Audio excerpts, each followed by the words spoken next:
Trying to cover the Beatitudes in one message is kind of like that old book, The 1 Minute Manager. Because what makes the Beatitudes so special is how powerful and how unique each one is. In fact, each Beatitude is its own invitation to a holy moment. When I was a kid, I wasn't a Bible scholar, but I could remember the Beatitudes because they're so catchy. Blessed are the poor in spirit, for theirs is the kingdom of heaven. Blessed are those who mourn, for they shall be comforted. Blessed are the meek, for they shall inherit the earth.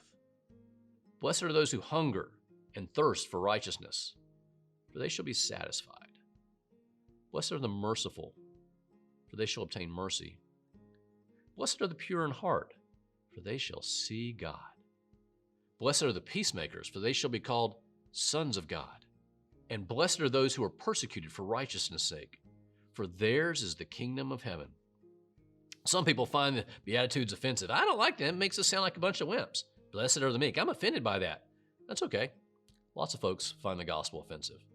And some people misinterpret and they think that we should be all these things that are in the Beatitudes, that Jesus is calling us to be persecuted and meek and poor in spirit, etc. But Jesus isn't telling us to be persecuted or meek. He's saying if you are, it'll be okay because God notices and God's with you and you are in his care.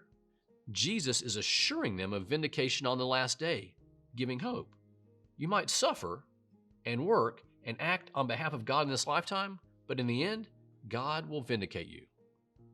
So do you mind if I ask? It's an odd question. Which one of these Beatitudes do you think is the most important one? Poor in spirit? You see Mother Teresa tirelessly touching and serving and loving on the streets of Calcutta? She'd probably say so. Others might say those who mourn. Joseph of Arimathea, who came and mourned with Mary and took Jesus' body and anointed it and buried it. Maybe so. What about the meek? Folks who are behind the scenes that don't get any credit even though they work hard. People like Tertius, who wrote the letters for Paul. Or Ruth, who never asked for anything except to go with her mother-in-law. Maybe so. Maybe it's those who hunger and thirst for righteousness. Now that's a tough thing to do. Like Father Roy in downtown Atlanta. Dodging gunfire, giving new sleeping bags to men and women living in the alleys and under the bridges because he hungers and thirsts for righteousness. Maybe it's the pure in heart.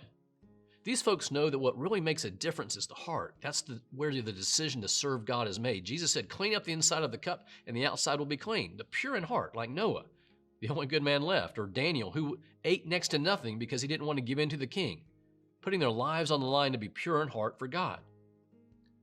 Speaking of putting your life on the line, what about the persecuted? Father John Mark Chaitnam, who was kidnapped and murdered by Islamists in Nigeria last year, simply for being a priest. Or 37-year-old Wynne, a single mother of two and a Catholic blogger, sentenced to 10 years in prison in Vietnam for criticizing the Communist Party. But then there's the peacemakers. Not people who keep the peace, but people who make the peace. J.B. Barnett gave his life last year on the streets of Indianapolis trying to bring peace. Which one of these is the most important? If you ask me, I say it's the merciful. The more I look at Jesus' life and at the whole Gospel of Matthew, I see a life saturated in mercy. Like when the kids come and Jesus says, these are God's people. Don't lead one of these astray or else. No one else wanted the kids around, but Jesus had tender-hearted mercy.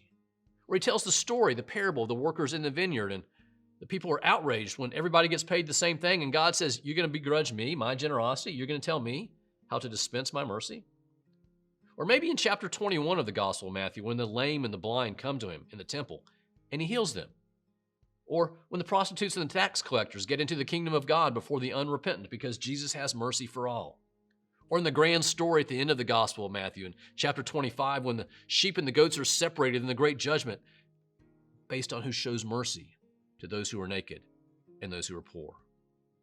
I mean, Jesus was a man saturated in mercy, everything he did and said. My hunch is in the Beatitudes, he's calling us to be just like him. Not talking about being some kind of superhero, not talking about being the Pope, not talking about being a scholar or being a missionary to China. Simply talking about being a Christian, one holy moment at a time. God has shown you great mercy.